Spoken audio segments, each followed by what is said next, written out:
অসমীয়া অনা অসমীয়া শব্দ যেটো আহি পৰিছে এয়া অকল আমাৰ নিজৰ বহুত দুখ আছে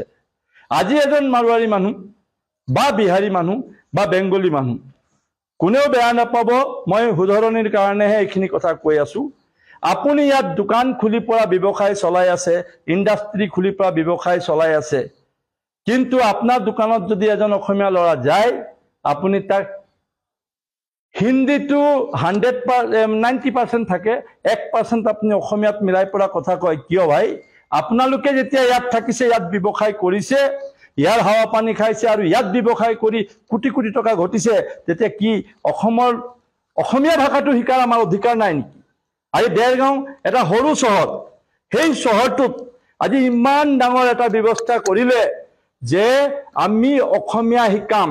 আপোনালোকে শিকক প্ৰয়োজন হলে দেওবাৰে ঠাকুৰবাৰীত আপোনালোক আহক ৰাইজে কৈছে কোন মই ব্যক্তিগত নাম কাৰো নকওঁ আপোনালোক আহক আমি আপোনালোকক অসমীয়া ভাষা শিকাম প্ৰাথমিক জ্ঞানটো দিম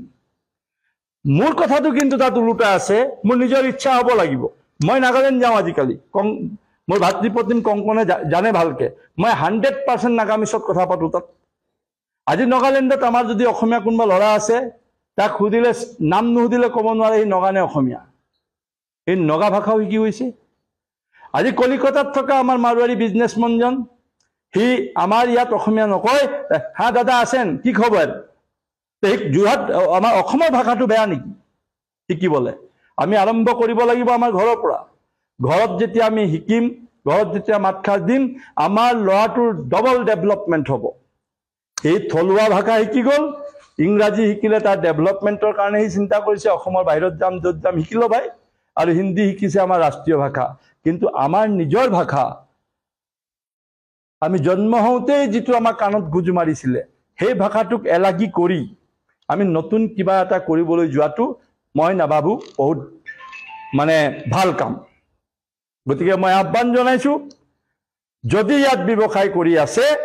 যদি ইয়াত থাকিবলৈ আছে যদি একাকাৰ হ'বলৈ মন আছে তেতিয়া হলে এই ভাষা সংস্কৃতিক আমি আকোৱালি ল'ব লাগিব ডিঙিত গামোচা ল'বলৈ লাজ কৰিলে নহব দুপাট্টা আৰু গামোচাতনো কি পাৰ্থক্য আছে দুপাট্টাটো এটা জেনেৰেল দোকানীয়ে যিকোনো কাপোৰৰ কাটি পৰা অলপ ডিজাইন দি বনাই দিয়ে কিন্তু গামোচাখনতটো আমাৰ অসমৰ আইসকলৰ হিপিনীসকলৰ হাতৰ মৰম পৰশ আছে তাক ল'বলৈ আমাৰ কি আপত্তি মোৰ এইটো প্ৰশ্ন এবাৰ ঠাকুৰবাৰীত এটা ফাংচন হৈছিলে এজন গায়কক অসমীয়া গামোচা পিন্ধোৱা হ'ল পটকে এনেকে উলাই পা সাইডত ৰাখি দিলে মই মাইকটো তাৰ হাতৰ পৰা ললো do know what is this এটো আমাৰ সন্মান হয় আমাৰ দেশৰ প্ৰতীক হয় তোক ঘাম মুছিবলৈ দিয়া নাই তেগুলা মুখটো কোৱা নাই